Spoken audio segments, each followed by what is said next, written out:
S'associe à l'hommage en l'honneur de notre regretté collègue Olivier Marleix, que nous apprécions comme un grand républicain et que j'avais eu le bonheur de connaître lors des classes de notre service militaire il y a plus de 30 ans. Monsieur le Premier ministre, connaissez-vous cette strophe du bateau ivre de Sébastien Lecornu? J'irai le vent portant de Caribe en Scylla, tirant des bords, bâbord mais plus sûrement tribord, au mépris de la France qui est notre seul port, je mets notre budget dans les mains du Sénat. Monsieur le Premier ministre, les circonvolutions ne font ni écoute ni respect. Et derrière les mots creux de sonnette d'alarme et de cynisme, le recours à la peur comme méthode de gouvernement est aussi vieux que le monde. Mais de peur, nos concitoyens, ils n'ont que celle de ne pouvoir remplir le frigo, de ne pouvoir trouver un médecin et pire, que l'on appelle leurs enfants pour aller à la guerre. Ne retournez pas les responsabilités. 8 ans de pouvoir macroniste, de cadeaux aux plus riches, d'effondrement de cohésion de la nation, de services publics en grande souffrance. 8 ans d'un pouvoir qui ne veut pas changer d'un iota sa feuille de route. Voilà ce qui fait peur et abîme notre République. Le budget était pourtant l'occasion de répondre à l'aspiration des Français à une vraie justice fiscale par la taxe Zuckman ou encore par un encadrement de la niche Dutreil. Comme l'a documenté la Cour des comptes, derrière la transmission du commerce ou de la petite entreprise se cache l'optimisation fiscale pour quelques milliardaires. Le budget était l'occasion de réaffirmer un grand plan pour nos services publics, de la santé à l'éducation, en passant par la sécurité, les transports, la justice ou le soutien aux collectivités locales. Le budget était l'occasion d'une vraie relance du pouvoir d'achat et du pouvoir de vivre pour les classes moyennes et modestes et ainsi stimuler la consommation populaire.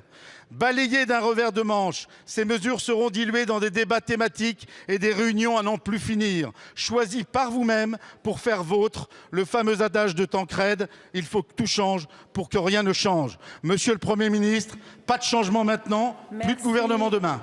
Merci, monsieur le député. La parole est à monsieur David Amiel, ministre en charge de la fonction publique et de la réforme de l'État. Merci Madame la Présidente, Mesdames et Messieurs les députés, Monsieur le député Nicolas Sansu. Un débat parlementaire, c'est au moins l'occasion de pouvoir clarifier ses positions. Vous êtes, Monsieur le député, opposé à la réforme des retraites et vous avez été contre sa suspension. Vous êtes attaché à la justice fiscale, vous l'avez rappelé dans votre intervention.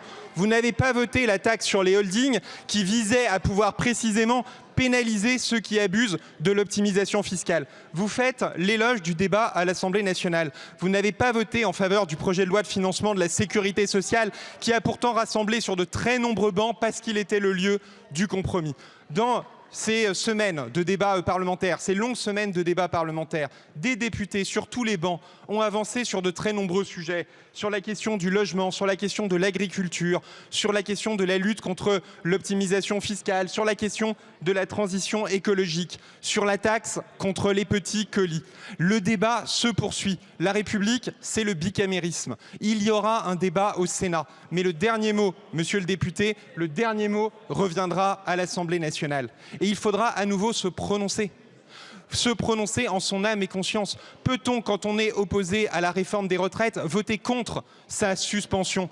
Peut-on, quand on est attaché à la lutte contre l'optimisation fiscale, voter contre, refuser ces mesures qui visent précisément à frapper là où ça fait mal, ces schémas de lutte contre la fraude? Alors oui, il y a eu dans cette première partie du projet de loi de finances des votes croisés pour augmenter des impôts inconstitutionnels et contraires aux conventions internationales, des votes croisés entre la France insoumise et le Rassemblement national. Mais le débat se poursuit. Le débat se poursuit et le dernier mot, monsieur le député, le dernier mot sera au Parlement et ce sera la responsabilité de chacun. De nombreux députés les ont pris. J'espère qu'ils seront les plus nombreux possibles.